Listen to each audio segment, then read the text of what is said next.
너무너무 김치가 좋아. 아삭아삭 김치가 좋아. 김치만큼 법을 좋아하는 우리들의 법 MC 김일중입니다. 진수성찬, 밥상에 산의 진미가 가득해도 우리 김치 빠지면 섭하잖아요. 우리들의 법에서 김치 같은 존재 되고 싶습니다. 안녕하세요, 변호사 임지혜입니다. 비지고 볶고 끓이고 구워도 다 맛있는 김치처럼 노래, 방송, 작곡 다 잘하는 유재환입니다. 반갑습니다. 김치는 익을수록 깊은 맛이 나죠. 묵은지처럼 깊이 있는 기자가 되고 싶은 법률신문 기자 박수연입니다. 정말 반갑습니다. 예. 야, 저희가 김치 얘기를 이렇게 시작을 해보니까 시작과 동시에 굉장히 입맛이 도네. 그러게요. 예, 김치를 원래 흰 쌀밥에다 그죠? 네, 그것만 싸가지고 싹 먹어도. 아니면 옆에서 김장 담글 때 수육한 거. 예, 싹 먹으면 해가지고 그냥 겉절이에 이렇게. 굴이랑 같이. 굴이랑 싹 먹으면 먹을 줄 아네, 먹을 줄 아네. 알죠. 자, 우리가 어떤 민족입니까? 바로 김치의 민족이잖아요. 국가가 지정한 김치의 날이 있을 정도인데 그게 바로 오늘이죠. 맞아요. 매년 11월 22일, 기억하기도 쉬우시죠? 11월 22일은 바로 김치의 날입니다. 왜 이날로 지정했냐? 좀 궁금해하실 것 같아요. 왜냐면요, 2020년 2월에 이제 김치산업진흥업법 개정안이 통과가 되면서 김치의 날이 제정이 됐는데요. 김치 재료가 정말 많이 들어가잖아요. 하나가 잘 버무려져서 22가지 효능을 낸다. 그런 의미에서 11월 22일을 김치의 날로 정했다고 합니다. 22가지의 효능이 있다고 해서 외우기 쉽네요, 그러면. 사실은 김치 해외에서도 인기가 굉장히 많다고 합니다. 김치 먹방을 하는 외국인도 많고 실제로 김치를 직접 담가 먹기도 하는데 사실 굉장히 어려운 일인 거잖아요. 그렇죠. 또 깜짝 놀랄 만한 소식이 있는데 김치의 날이 우리나라에만 있는 게 아닙니다. 다른 나라에도 있어요. 네, 지난해 아르헨티나랑 우리나라의 수교 60주년을 기념을 해서 아르헨티나 정부 차원에서 김치의 날을 똑같이 11월 22일로 정했다고 해요. 와, 대단하네요. 아니, 이 아르헨티나가 남미 쪽 한류 열풍의 중심지라는 얘기를 들었거든요. 음식으로까지 그 인기가 이어진 건 아닐까 싶네요, 진짜. 그럼 이제 아르헨티나 가서 김장 먹어야 되는 거네요. 김장김치 먹을 수 있죠. 그럼 제가 수육을 가르치고 오면 저도 케이팝 작곡가네요. K-컬처 선구자다. 이런. 정리해보죠. 근데 재현 씨, 그러면 미국도 가실 필요가 있습니다. 미국 있군요. 미국에서도 국가기념일로 매년 11월 22일을 김치의 날로 제정할 예정입니다. 그래요? 미국 연방 하원이 김치의 날 결의안을 오는 12월 6일 본회의에 올려서 표결 없이 본회의의 내용을 밝히는 형식으로 채택을 한다고 합니다. 현재 미국에서는 캘리포니아, 버지니아, 뉴욕주에서 이제 주 차원에서 김치의 날을 사실 제정을 하고 있는데 연방 의회 차원에서 외국 음식 관련해서 결의안이 통과된 적은 사실 없거든요. 그래서 김치의 날이 미국 최초로 외국 음식 국가 기념일이 되는 겁니다. 야, 재한 씨가 지금 여기 있을 일이 아니에요. 빨리 저기 맨하튼으로 가. 배추 탈 쓰고 거기서 이렇게 피켓처럼 딱 들고 김치의 날 지정 그걸 외치고 오라고요. 근데 그날 돈이 없어. 그야말로 이제 김치가 세계인의 밥도둑이 될 날이 머지않았다는 소식 한번 전해드리면서 매일 먹어도 질리지 않는 김치처럼 매일매일 여러분들에게 질리지 않게 다가가는 우리들의 법 본격적으로 시작해보도록 하겠습니다. 자, 이제 국회를 통과한 새 법률을 알아볼 시간이죠. 박수영 기자, 오늘 준비한 건 어떤 건가요? 네, 일전에 저희가 실손보험 간소화법 한번 소개해드린 적이 있는데 어떤 법인지 기억하시나요? 기억나죠? 그때 그 병원비 보험 청구할 때 손쉽게 해주는 법. 그때 바로 이 자리에 나와서 윤창현 의원께서 아주 그냥 쩌렁쩌렁하게 이 법의 중요성에 대해서 꼭 통과해야 된다고 열변을 토하셨는데 드디어 본회의를 통과했어요? 맞습니다. 이제 실손보험 청구를 전산으로 자동 처리하는 내용을 담았던 보험업법 일부 개정 법률안이 지난 10월 6일 국회 본회의를 통과했는데요. 이르면 내년부터 병원 진료 후에 바로 보험금을 청구할 수 있게 됩니다. 그러니까 보험료는 정말 자동으로 알아서 쏙쏙 빠져나가면서 막상 우리가 보험금을 탈 때는 일일이 그걸 또 저희가 다 찾아가서 해야 되는 번거로움이 있었는데 그동안 못 챙긴 보험금도 꽤 있었을 거예요. 우리 모두가. 보험금을 청구를 하려면 진단서 있어야 되고 영수증 있어야 되는데 이거를 매번마다 뽑기에도 너무 손이 많이 가는 작업이기도 하거니와 차일피일 미루다가 안 하게 되고 하더라고요, 이게. 네, 맞습니다. 대형 3차 병원 중에서는요, 이제 중개 기관을 통해서 보험 가입자의 요청에 따라서 보험 청구 증빙 서류를 보험사로 전송해주는, 그래서 보험금이 바로 지급될 수 있게 하는 시스템을 갖추고 있는 곳도 있다고는 합니다. 그런데 사실 극히 일부 병원에 한정이 되어 있어서 다수가 이런 혜택을 보고 있다고 말하기는 어려울 것 같아요. 야, 그렇다면 실제로 청구되지 않은 보험금도 꽤 될 것 같은데 이게 어느 정도가 될까요? 이 조사에 따르면 실손보험금을 받을 수 있는데 청구하지 않은 실손의료보험금 규모가 사실 엄청납니다. 2021년도에 2,599억 원, 2022년도에 2,512억 원, 그리고 2023년도에는 3,211억 원에 달할 것으로 지금 예상이 되고 있거든요. 그래서 계산을 해보면 연평균 2,760억 원이 청구되지 않고 있는 셈입니다. 야, 이게 원래 보험 가입자한테 가야 될 돈인 거잖아요. 그런 거죠. 그럼 이거 내 돈도 분명히 이 안에 있을 건데 있어요, 왜 있어요. 이거 못 받는 건 이게 너무 아까운 것 같습니다. 근데 이제 뭐 간소화된다고 하니까 그래도 우리가 정말 필요할 때 받을 수 있지 않을까 라는 생각을 해보게 되고요. 그렇다면 실손보험 청구 간소화 제도가 도입되면 이게 어떤 점이 가장 크게 바뀌는 거예요? 그러니까 지금 우리가 다 서류 떼가지고 우리가 다 제출해야 됐잖아요. 그런 점이 훨씬 간소화됩니다. 그 방법을 좀 살펴보자면요. 진료병원에서 이제 보험 가입자로부터 일단 진료비를 지급받습니다. 그리고 중개기관에 보험금 청구 증빙 서류를 전자적인 방법으로 발송을 하고, 그러면 중개기관에서는 이런 증빙 서류를 보험사로 전송을 하게 되는 거죠. 그 보험사가 이제 보험 가입자로부터 뭐 본인 인증, 전자 청구 이런 절차를 거치고 증빙 서류를 심사하고 난 후에 실손의료 보험금을 직접 이제 보험 가입자에게 지급하도록 함으로써요. 일일이 개인 찾아다녀야 되는 그 노력을 조금 줄여줬다고 할 수 있습니다. 아, 그렇군요. 그러면 이제 보험금 청구를 담당하게 될 중개기관은 어디가 되는 겁니까? 네, 사실 아직 정해지지는 않았습니다. 현재 금융위원회는 실손보험 청구 전산화 TF를 구성을 해서 실손보험 청구 전산화에 필요한 추진사항을 논의를 하고 있거든요. 전산 시스템 구축에 사실 수개월이 소요가 될 수밖에 없기 때문에 올해 안에 중개기관을 선정을 하는 걸 목표로 하고 있다고 합니다.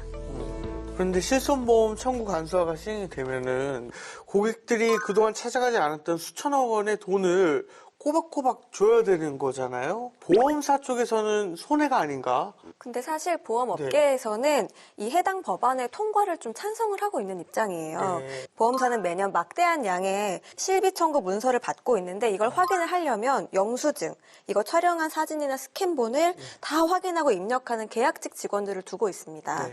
그래서 전산망을 구축해야 돼서 사실 당장에는 손해가 발생할 수 있지만 장기적으로 봤을 때는 손해가 줄어든다고 보고 있는 거거든요. 그런데 사실 보험사와 달리 우려하고 있는 목소리도 있기는 합니다.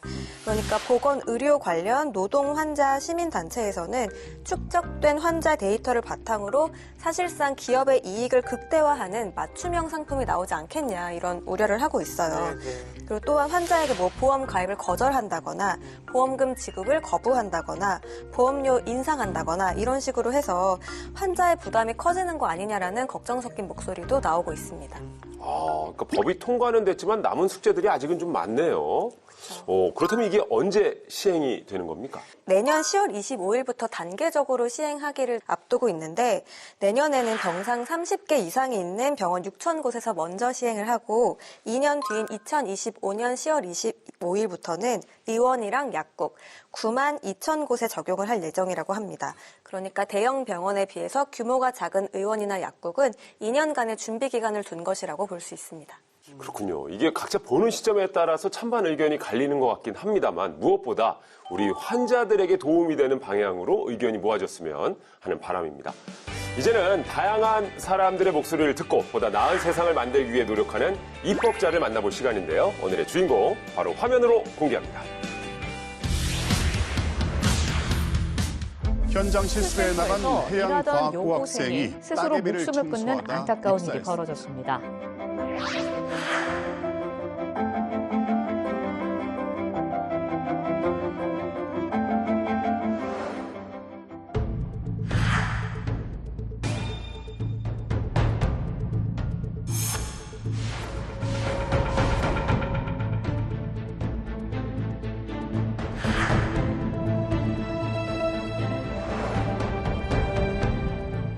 힘든 일을 하면 존중받으면 좋을 텐데 그런 일을 한다고 더 무시해.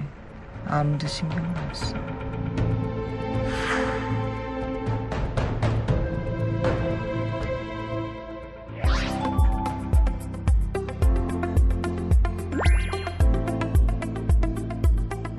현장 실습 나가는 학생들은 근로자 취급을, 노동자 취급을 받지를 못해요. 전남 노무사를 통해서 현장 실습생들, 저학계 고등학생들을 좀 보호할 수 있는 방안들을 노동력을 값싸게 거저 사용할 수 있는 그런 수단 정도로 현장 실습생들을 바라보고 있어요. 노동인권 교육을 통해서 자신의 권리의식을 분명히 갖는 것, 아닌 걸 아니라고 이야기할 수 있는 당당함을 갖는 것, 기본적인 안전수칙을 지키지 않아서 발생하는 사고들이 많은데 현장 실습생의 경우에는 5인 미만 사업자의 경우에도 중대재해처벌법을 적용해야 한다.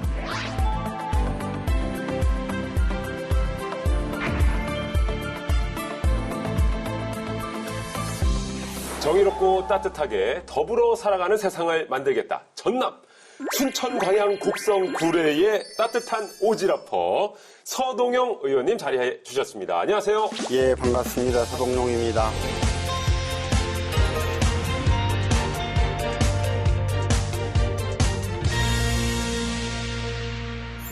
지역구가요. 그러니까 광양, 곡성, 구례, 순천 이렇게 네 곳이나 됩니다. 지역마다 특징도 다 달라서 네 곳을 다 관리하시는 게 쉽지는 않으실 것 같은데 어떤 점이 좀 가장 힘드실까요? 제 지역구가 이제 순천시 해룡면, 광양시, 곡성군, 구례군 이렇게 돼 있어서 지자체가 4개고요. 네. 저희가 선거 당시 인구가 저희 지역구 인구가 26만이 넘었어요. 그러니까 굉장히 큰 선거구였죠. 네.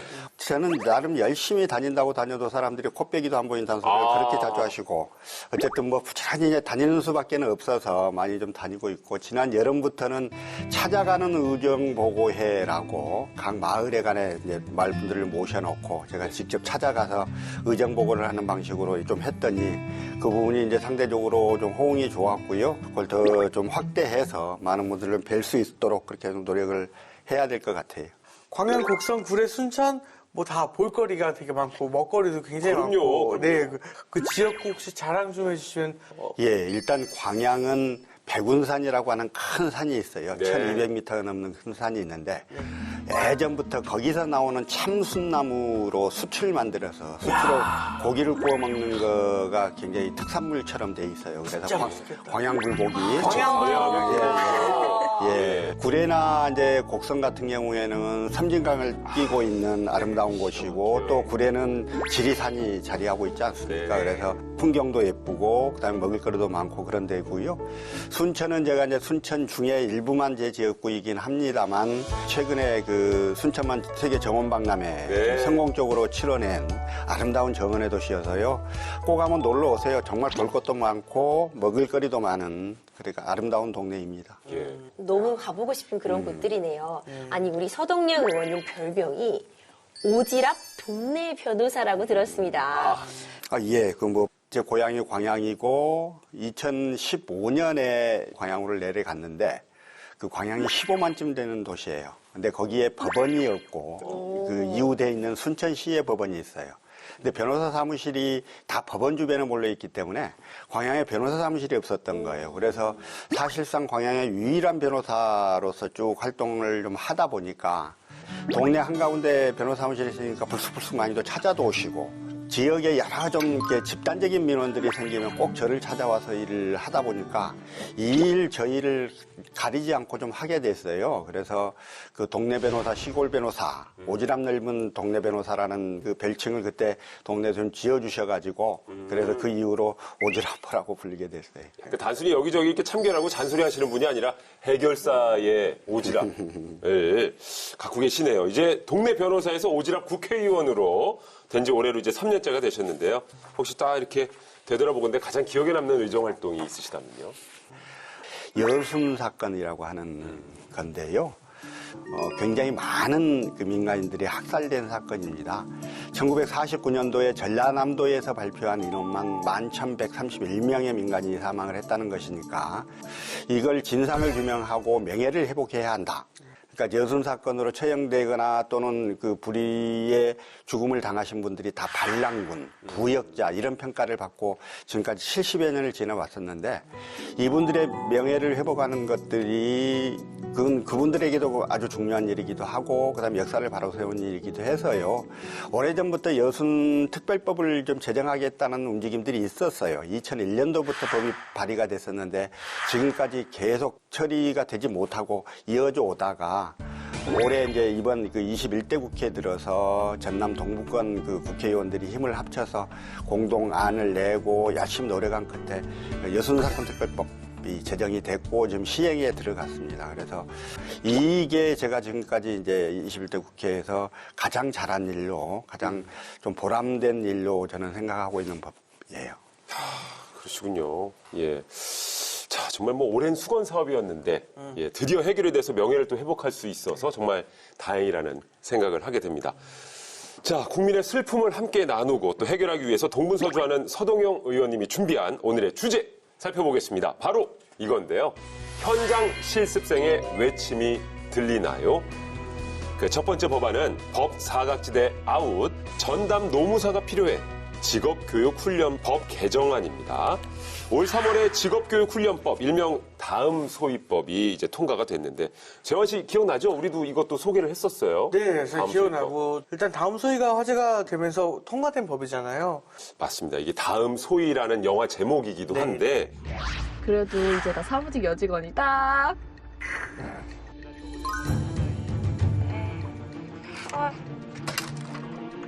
우리가 거기서 뭐가 돼 너 하나 때문에 이렇게 부려 처먹었으면 최소한 진짜 더 내줘야 될 거 아니야.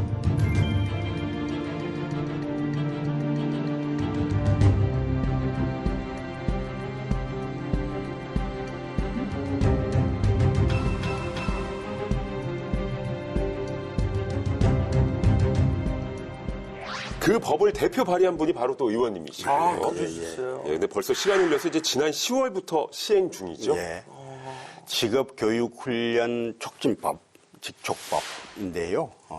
직업계 고등학교 학생들은 현장 실습을 나갑니다. 대학을 가는 대신 현장 실습을 통해서 사회 진출을 도모하지요.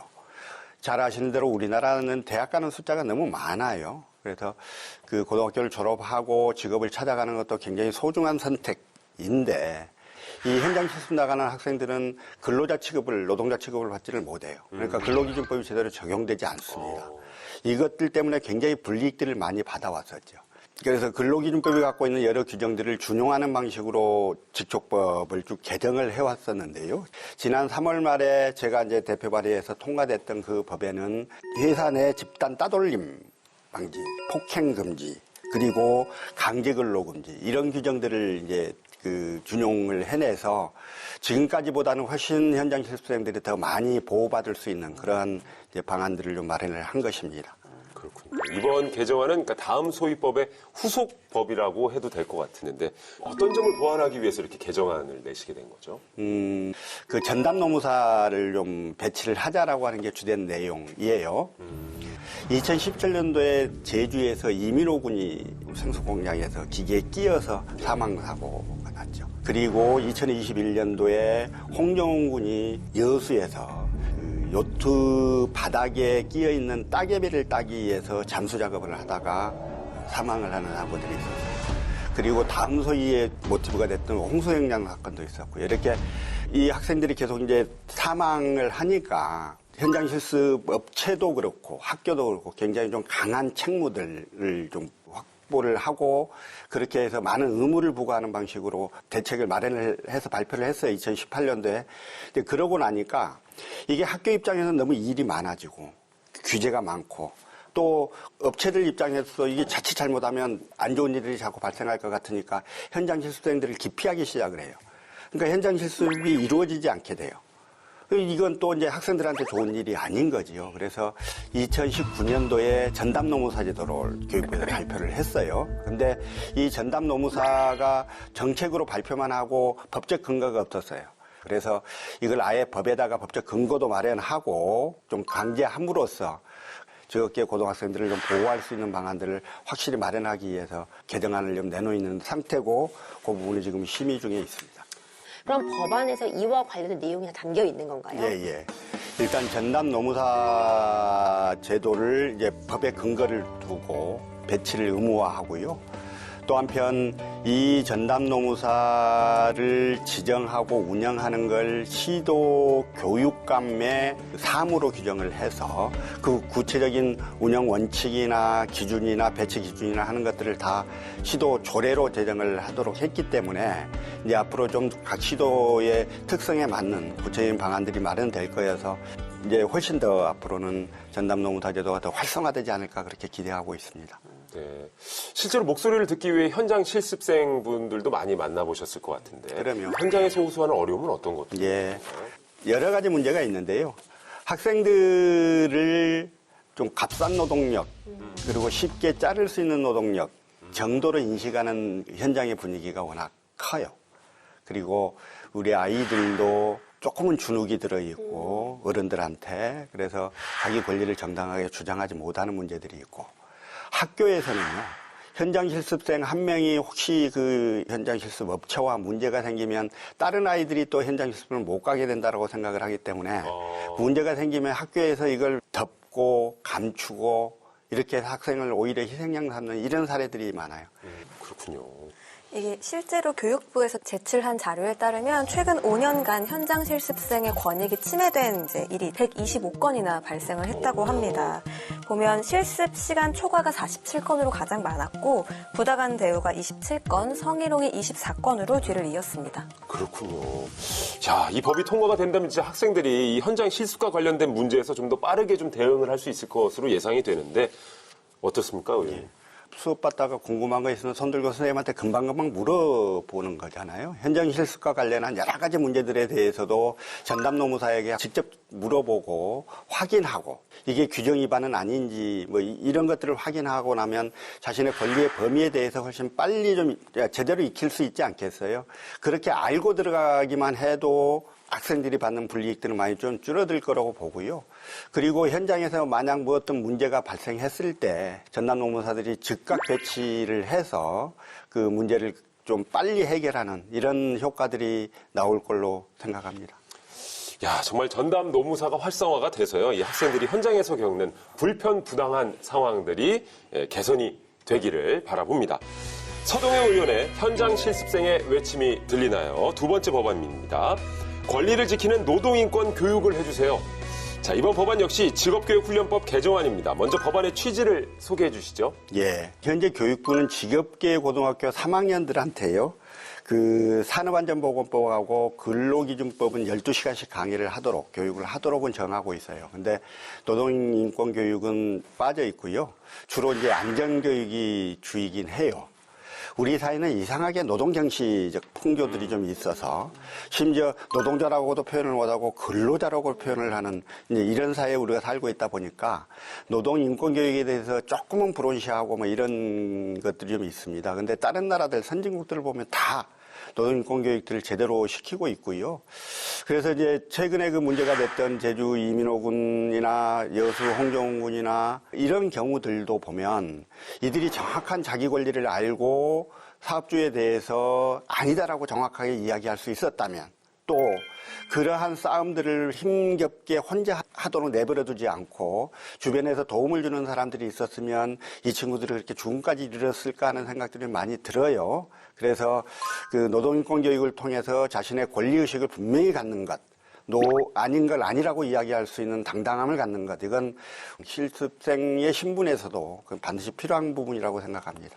현장 실습생들도 우리 노동시장의 분명히 한 구성원이기 때문에 노동인권 교육을 받아야 된다는 의원님 의견 정말 동감하는 바인데요. 이 직업교육훈련법 법안 내 이런 부분이 어떻게 담겨있는지 설명 좀 부탁드릴게요. 예. 노동인권교육을 의무적으로 실시하도록 일단 넣었고요. 그다음에 안전과 노동인권교육 두 교육을 전문기관한테 위탁하도록 법적 근거를 마련했어요. 지금도 한국고용노동교육원을 통해서 안전교육을 실시를 해요. 네. 근데 현실로 그렇게 하고는 있지만 법적 근거가 없기 때문에 여러 가지 지원이나 이런 것들이 부족함이 있어서 반드시 좀 빨리 개정을 좀 해내야 되겠다는 생각을 하고 있습니다. 이게 현장 실습 중에 발생하는 노동인권 침해, 이 가장 큰 문제는 어떤 거라고 보십니까?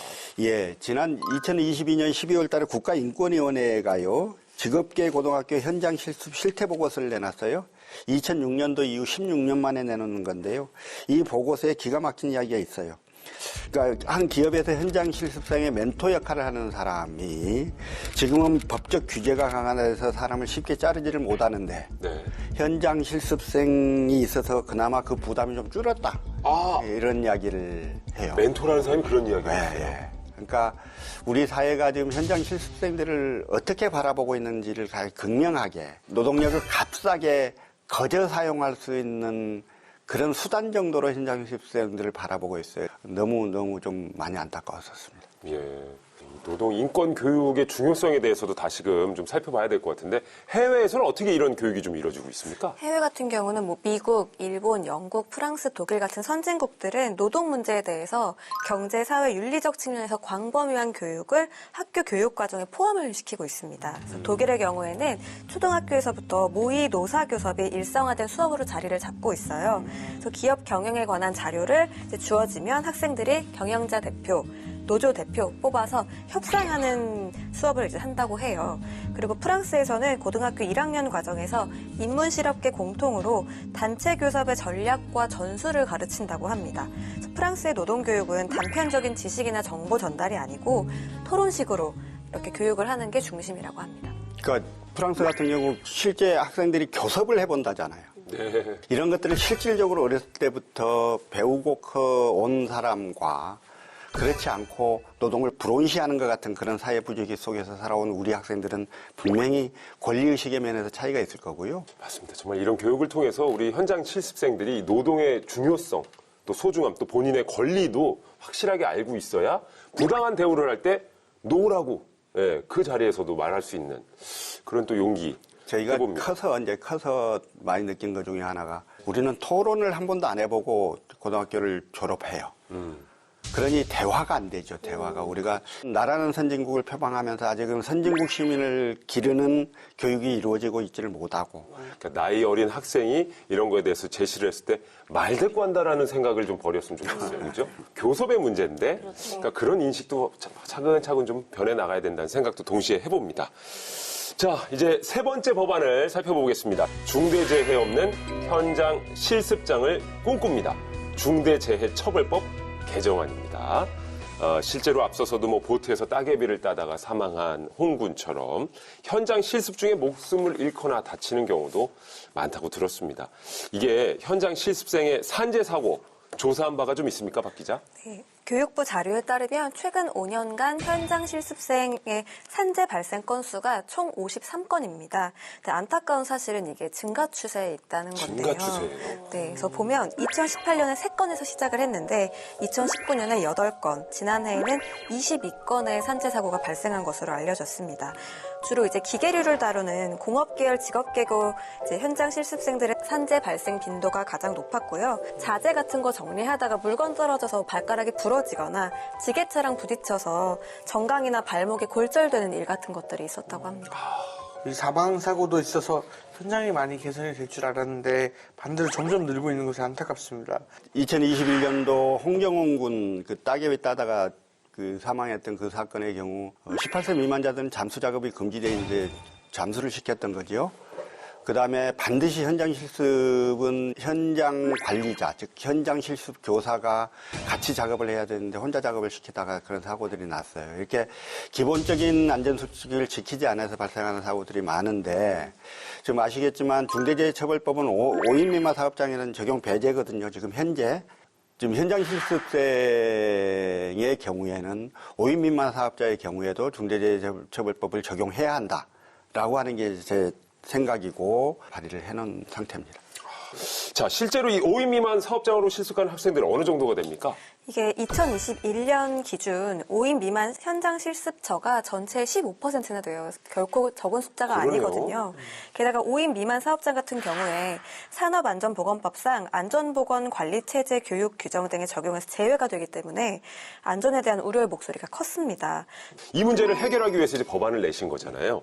개정안의 핵심은 무엇일까요? 예. 일단 그 중대재해처벌법에서 규정하는 근로자의 개념에 그 현장 실습생이 포함되도록 조문을 새로 만들었고요. 그리고 5인 미만 사업장의 경우에 또 현장 실습생에게는 이 법이 적용되도록 적용 그 범위를 조정하는 그런 그 개정안을 낸 것인데요. 앞으로 이제 현장 실습생에 대해서 중대재해처벌법이 적용이 되면 현장 실습생에 대한 안전보호 의무를 사업주들이 훨씬 더 좀 강하게 해야 하고, 그렇지 않으면 처벌을 받는다라는 두려움이 있을 테니까요. 그렇게 하면 이제 우리 현장 실습생이 좀 더 많이 두텁게 보호될 수 있지 않을까 이렇게 기대하고 있습니다. 의원님, 근데 일각에서는 이 중대재해처벌법이 현장 실습생에게 적용이 되면 사실 사측에 좀 부담이 될 거다 이런 의견도 있는데 그 의견에 대해서는 조금 어떻게 생각하시는지요? 기억하시겠지만 처음에 중대재해처벌법 만들어지면 우리나라 기업들 다 망한다고 난리가 났었어요. 그런데 실제로 시행해보니까 그런 문제 없잖아요. 오히려 지금 법원이 너무 처벌을 경하게 해서 문제다라고 하는 이야기도 있는데요. 무엇보다 안전에 대한 비용을 아낄 수 있는 비용으로 생각하시면 안 된다. 마치 최저임금 이상을 반드시 줘야 하는 것처럼 안전에 대한 비용은 반드시 지출해야 되는 필수 비용인 걸로 인식을 바꿔주시는 것. 이렇게 하면 참 좋을 것 같고 점점 그렇게 되지 않을까 좀 기대하고 있습니다.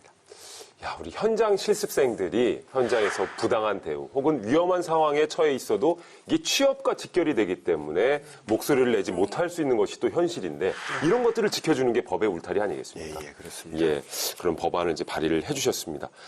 제가 의원님 공부를 조금 했었습니다. 그래요? 네. 근데 공부를 좀 하다가 되게 특이점을 좀 발견했는데 학창 시절에 그런 연기 활동을 좀 하셨더라고요. 연극. 네, 연극을 하셨었어요. 예. 대학 다닐 때 동아리 했었는데요. 예. 근데 이제 저는 연기를 한 건 아니고 조명. 그게 이제 대학 때 몇 년 한 거죠. 몇 년 했는데. 한 개도 대사를 읊어본 적이 없어요? 아니요. 한 번도? 아니요. 저도 이제 무대도 써왔는데. 제가 사투리와 억양이 남아있어서 무대 서는 건 적절치 않다라는 판단을 스스로 했고. 스스로 하셨어요? 그래서 그때도 이제 연극 조명을 했었어요. 근데 연극 조명이 저는 되게 좋았어요. 그래서 그게 이후에 사회생활을 하면서도 정말 로망처럼 남아있어서 야, 내가 돈을 좀 벌어서 지역 극단들한테 좀 후원을 좀 하고 대신 조명을 좀 하자고 하면 어쩔까라는 생각을 오래 했었어요. 그러니까 이게 그때 그 대학 때 잠깐 경험했던 것들이 오랜 기간 제 마음속에 남아있어서 지금도 이제 그 연극하는 사람들하고는 자주 만나고 뭐 그렇게 하고 있어요. 근데 저는 이미 그걸 푸셨다고 생각하는 게 너무 높은 위치에서 빛을 써주지 않습니까? 다른 사람들을 위해서. 저 많은 국민들에게 따뜻한 빛을 좀 쬐주고 계시는 거지. 높은 곳이라니요. 죄송합니다. 예. 이게 지금 정기국회로 너무 바쁘시지만 이맘때쯤은 지역 행사 굉장히 많잖아요. 또 지역구 너무 넓어서 정말 동해번쩍 서해번쩍 하고 계실 것 같은데 체력 관리 괜찮으신지 어떻게 하고 계신지 좀 궁금합니다. 예, 뭐 체력이 늘 문제예요. 그래서 이제 적절하게 좀 잘 관리하면서 하려고 노력은 하고 있는데요. 그리고 지역이 넓다 보니까 구례를 갔다 오면 뭐 순천이나 광양에서는 서울에서 안 내려왔다고 생각해요. 그래서 이제 그런 것들이 늘 조금 좀 쉽지 않습니다. 근데 더욱 열심히 다녀서 많은 분들한테 제가 열심히 활동하고 있다. 인상을 좀 심어드리는 수밖에는 없는 거여서 더욱 열심히 체력 관리 잘해가면서 하고 있습니다. 그러시군요. 이제 21대 국회가 정말 얼마 남지 않았습니다. 예. 남은 임기 동안 꼭 해결하고 싶은 법안이 있으시다면요? 의대예요. 전남 동부권의 의과대학인데요. 최근에 이제 정부가 그 의사 숫자를 좀 늘리겠다라고 하는 것까지는 발표를 했어요. 근데 국립대 중심으로 의료 인력이 정원이 되는 방식이어야 한다. 두 번째로 지역의사제를 도입을 해야 한다. 그 지역에 있는 의과대학을 졸업을 하면 일정 기간 그 지역에서 그 개업에서 활동할 수 있도록 좀 강제를 해야 지역의 의사 숫자들이 기본이 확보가 된다. 이제 세 번째, 우리나라 17개 그 광역시도 중에서요, 의과대학이 없는 데가 딱 한 군데 있어요. 그게 전남이에요. 그래서 이 의과대학 없는 전남에 의과대학을 설치하는 것, 이 세 가지가 꼭 돼야 이 의사 정원 확충이 실제로 국민들에게 의료 서비스를 더 확대하고 의료 공백을 최소화하는 이런 방향으로 작용할 것이다 이런 생각이고요. 그래서 이 문제가 가능할 수 있도록 남은 시기에도 애를 쓸 생각입니다. 그렇군요. 자, 애쓰셔야 되는 우리 의원님께 우리 응원과 저 당부의 한 말씀씩 전해드릴까요? 저 사실 오늘 의원님 말씀 이제 정말 경청해서 들었는데 정말 우리 사회에 꼭 필요한 따뜻한 오지랖퍼가 아니신가라는 진짜 생각을 했어요. 이런 오지랖이면 그죠? 네, 그래서 예. 의원님 앞으로 의정 활동도 응원하도록 하겠습니다. 열심히 하겠습니다. 저는 아는 것이 힘이라고 생각하거든요. 그러려면은 결국 내가 어떤 권리를 갖고 있는지 잘 아는 게 중요하고 그렇다면 어른들의 역할이 그들에게 이런 걸 잘 알리고 교육하는 것이라고 생각해요. 의원님이 잘 지적해 주시고 법안에도 잘 녹아주신 것 같아서 앞으로도 모든 활동 늘 응원하겠습니다. 예. 아, 그리고 진짜 말씀을 들을 때마다 진짜 우리 이 세상은 모두 누군가의 연극 무대인데 그 연극 무대의 화려한 조명을 따뜻한 조명을 비춰주는 분이 우리 또 의원님이 아니신가라는 생각을 합니다. 오늘 이제 이 시간 마치면서 저희도 끝까지 응원할 텐데요. 마지막으로 시청자 여러분께 인사 말씀 부탁드리겠습니다. 예. 현장 실생들은 다 누군가의 자식들이고 건강하게 성장해야 하는 우리 사회의 미래 아니겠어요? 혹시 어떤 업체를 가지고 계셔서 현장 실생을 받는 기업주들이시라면 이 아이들을 그냥 값싼 노동력, 쉽게 자를 수 있는 노동력의 충원 통로 정도로 인식하지 마시고 우리 아이들의 미래를 위해서 내가 열심히 정말 교육을 한다는 심정으로 그 아이들을 대해 주시기를 당부드리고 싶습니다. 네, 지금까지 입법자들 우리 서동용 의원님과 함께했습니다. 고맙습니다. 고맙습니다. 예.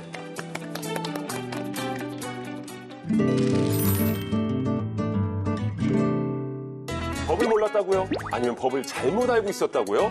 제대로 법 읽는 방법을 알려드리는 시간, 법 읽어드립니다. 자, 요즘에 이 하프를 찾아다니면서 말 그대로 하플레이스, 인증샷을 찍는 분들 많으시잖아요. 그래서 저도 요새 이렇게 가까운 그 동산이나 네. 산에 올라가가지고 정상에서 이렇게 인증샷. 아유, 아재. 다니면서 예. 아유, 아재, 정말. 그게 건강을 상징하는 맞아요. 인증샷 아니겠습니까? 아니, 여러분들은 어디 하프를 갑니까? 저는 카페요. 카페? 네, 카페 요즘 카페 보시려면 이거요. 요쪽에 있어요, 테이블이. 인테리어가 이렇게 되어 있는 거죠. 인테리어가 진짜 이렇게 되어 있는 거예요, 정말로. 이렇게. 왜 이렇게 멀리 돼 있어요? 진짜 찍기 위해서 먹는 거죠. 테이블이 진짜. 멀리 있다는 말씀. 테이블이 멀리 있거나 아니면 진짜 바닥에 있는 경우도 있어요. 내가 진짜 이쁘게 찍히기 위해. 그러시네. 사실 소비자한테 이색 경험을 제공을 해서 SNS 등을 통해서 이제 그런 소문나는 전략을 취하는 곳들이 실제로 있습니다.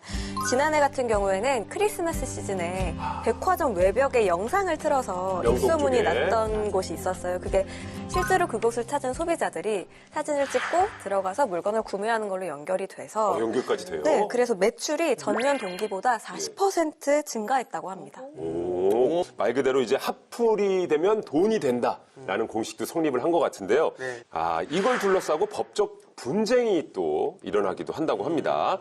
오늘 법 읽어드립니다. 이 건물 때문에 벌어진 일이라고 하는데요. 어떤 문제가 있었는지 화면으로 만나보시죠. 여기 너무 이쁘다. 빨리 찍어봐, 빨리빨리. 자, 포즈. 자, 이번엔 귀엽게 포즈. 아이. 찰칵. 이번엔 엘레강스 포즈. 럭셔리. 찰칵. 아, 너무 예쁘다. 이제 나도 좀 배경 잘 나오게 찍어줘. 잠깐. 내 SNS에 일단 사진 하나만 올리고. 사진 예쁘게 잘 나왔네요. 저희 건물 잘 보이게 이쁘게 올려주세요. 여기가요, 바로 옆에, 옆 동네에 있는 카페 2호점인 거죠? 예.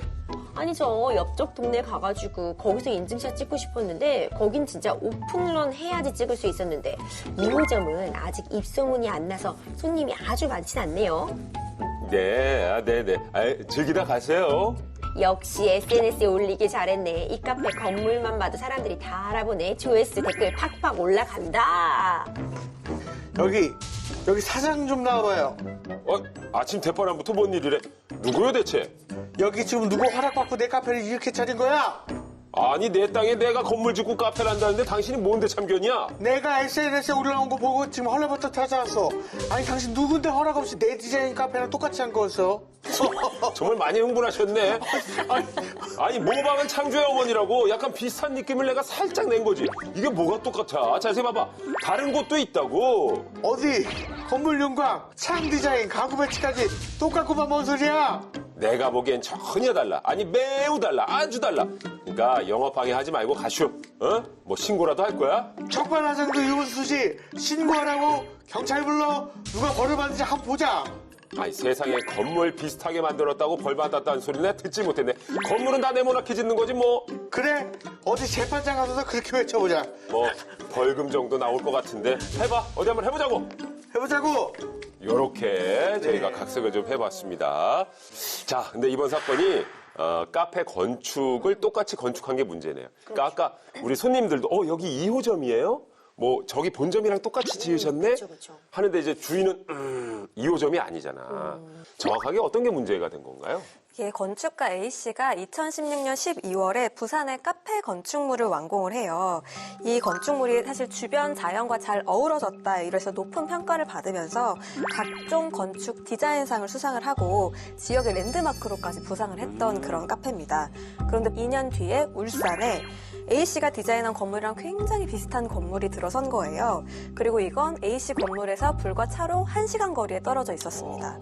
그리고 또 이 건물 역시 바닷가에 인접해 있고 그러니까 입지뿐만이 아니고 뭐 규모, 외관, 내부 구성까지 똑같이 디자인이 돼서 사실상 카페가 복사됐다 이렇게 볼 수 있는 정도였다고 합니다. 그래서 이제 건축가 A씨가 카페 주인이랑 두 번째로 이제 건설이 된 그 건물을 설계한 건축사무소를 대상으로 저작권 침해 소송이랑 손해배상 청구 소송을 제기를 하면서 법적 공방이 시작된 사건입니다. 저는 이건 명백한 침해라고 저작권 침해라고 생각을 합니다. 그 건축 디자인의 창작도 창작물이기 때문에 저작권이 있을 수 있어서 그렇죠. 저작권 문제는 저희가 또 많이 다뤄봐서 알죠. 이건 확실히 손해배상하는 게 당연할 것 같은데 재판 결과 어떻게 됐나요? 근데 다들 역시 우리들의 법 오래 함께 하시다 보니 정답을 알고 계시네요. 맞습니다. 재판은 그런데 4년이나 걸렸어요. 4년이 지나서 결국 종지부를 찧었는데 일단 뒤에 지어진 카페에게 5천만 원을 배상하라고 판결이 나왔어요. 여기까지는 다 예측하셨잖아요. 손해배상을 하라. 그런데 건물 철거 명령까지 내려졌습니다. 그래요? 네. 세다. 건축 저작물 관련 소송에서 철거 명령까지 내어지는 건 굉장히 이례적이라고 할 만했던 사건이었어요. 야 이건 누구도 이제 남의 건물을 따라해서는 안 되고 따라하지도 못하겠네요. 이거 무서워서. 그러게요. 네. 아니 짝퉁 카페 주인도 내 건물이 철거까지는 생각을 안 했을 것 같은데 그러니까요. 아주 특단의 조치를 내린 거네요, 정말. 네. 맞습니다. 서점이나 음반의 경우에는 저작권 침해 금지 가처분 신청을 하면 폐기 결정이 나오기도 하는데요. 건축가 A씨 측에서 이제 이런 사례를 들어서 건축물 폐기 소송도 같이 진행을 한 겁니다. 근데 이번 건축물 철거 결정에 결정적인 역할을 한 것이 바로 건축물의 전시권입니다. 근데 법원은 이제 뒤에 지어진 건물이 먼저 지어진 건물을 완전히 복제한 그런 건물로 기존 건축가의 전시권을 침해하고 있다고 봤습니다.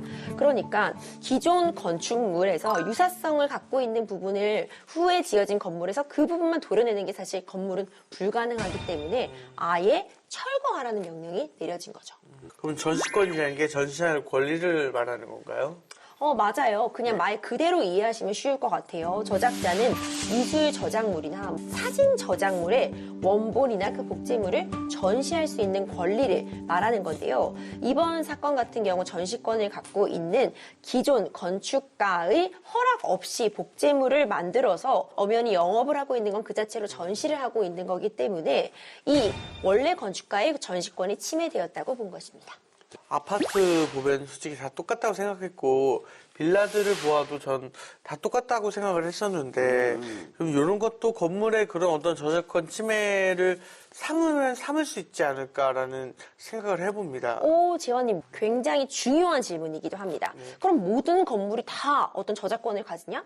그렇지는 않거든요. 우리가 흔히 지금 길 가다 볼 수 있는 아파트나 상가 건물, 뭐 빌라 건물들을 보면 사실 비슷비슷해요. 그렇죠. 한정적인 땅을 가지고 지어지다 보니까 그리고 건축법상 꼭 지켜야 하는 그런 조건들이 있거든요. 네. 앞동과의 간격이라던가 일조량이라던가 그런 것들을 지키다 보면은 사실상 동배치도 다들 햇빛 보는 거 좋아하시잖아요. 네. 남향 위주. 남향이. 그렇기 때문에 이런 건축물들의 경우에는 어떤 독창성이 부여되었다거나 창작물로서 인정되기가 어렵기 사실입니다.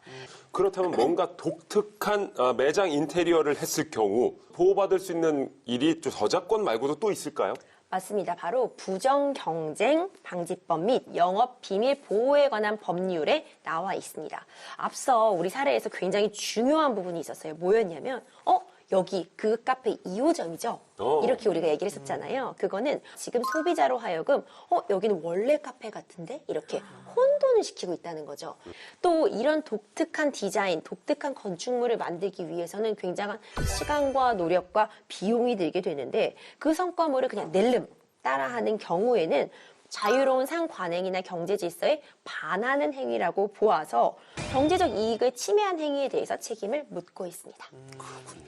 야, 그럼 이제 헷갈리는 게 말이죠. 완전 똑같지는 않은데 비슷한 느낌이 나는 그런 인테리어 있을 수 있잖아요. 그렇죠. 이 경우엔 또 이제 한쪽이 똑같다고 우길 수도 있을 것 같은데 그런 경우 재판에서는 어떻게 판가름이 나나요? 실제로 좀 어떤 한 사례를 말씀을 드리면 C 무인 스터디 카페 가맹점이 D 무인 스터디 카페 가맹점한테 인테리어 디자인 침해했다고 소송을 건 사건이 있었습니다. 이 재판에서는 C 무인 스터디 카페가 이제 카페지만 카페 같지 않게 굉장히 조명이 밝고 유리문도 1인실 방 디자인을 갖고 있었고 복층 계단에 낮은 칸막이 디자인을 하고 있었어요. 이걸 그대로 베꼈다 하면서 이제 주장을 했는데요. 하지만 이 재판에서는 C 무인 스터디 카페 가맹점이 패소를 했습니다. 그 이유가 이 카페만의 독특함이 없다는 이유였습니다. 그러니까 D 카페에도 문제가 없다. 네. 그러니까 영업 주체의 혼돈 행위. 내가 지금 저 유명 카페인 줄 알았는데 아니었다. 이런 혼돈 행위가 인정되려면 그 카페만의 정말 독창적인 게 있어야 되는 거죠. 그러니까 결국은 독창성으로 승부를 봐야 된다. 흔한 아이디어를 약간 변형하는 거는 인정을 받지 못한다. 예. 딱 봐도 그곳만의 시그니처. 우리 MC님 하면은 딱 그 매끈한 진행. 근데 그럼 잘하는 사람들 너무 많아. 큰 키. 그래, 그럼. 두 명이나 얘기했어. 큰 키. 우리 재환 씨도 뭐 엄청난 시그니처가 또 있으시잖아요. 저는 뭐가 있죠? 네? 좀 뭐가 있어요? 다이어트요. 아, 엄청난 다이어트에 비포 애프터가 있잖아요. 그렇죠. 다시 한번 또 비포로 돌아갔지만 이제 애프터로 다시 가겠습니다. 네. 건강 잘 챙기시고. 건강해야 되겠습니다. 네. 저 아까 재환 씨가 사진 찍으려고 뭐 이렇게 내놓는다 카페 같은 거 해서 네. 회전 카페 어때요? 회전 카페. 라떼, 뜨아가 이렇게 계속 도는 거야. 이렇게 앉아가지고 조금씩 내가 먹고 싶을 때 조금씩 따라 먹으면 되는 거 아니에요? 이건 굉장히 좋은 아이디어. 가실 것 같아요? 안 가실 것 같아요? 회전 카페라. 근데 이게 막 돌아가면서 왜냐면 사진 난 찍기 이거- 어렵잖아요. 그런가? 인증샷 찍으려면은 인증샷을 찍어야 돼. 각도가 중요한 것 같아요. 왜냐하면 이것도 먹고 싶고 나 저것도 먹고 싶고 막 그건 그랬거든. 좋네요. 디저트 카페 같이. 할래요? 일단 내가 방송으로 얘기해놨으니까. 기다려봅시다. 이거 스코어는 일단. 야. 야. 창작물 정말 상당한 투자나 노력으로 만들어진 성과물입니다. 다른 사람의 시간과 열정을 함부로 침해하면 안 되겠죠. 모두의 생각과 노력이 인정받는 문화가 만들어졌으면 좋겠습니다. 자, 오늘 저희가 준비한 내용은 여기까지입니다. 날씨가 많이 추워졌죠. 정말 건강 잘 챙기시고요. 감기 조심하시고. 저희는 다음 시간에 다시 찾아뵙겠습니다. 힘차게 외치면서 마무리하죠. 우리들의 법 함께해요. 안녕.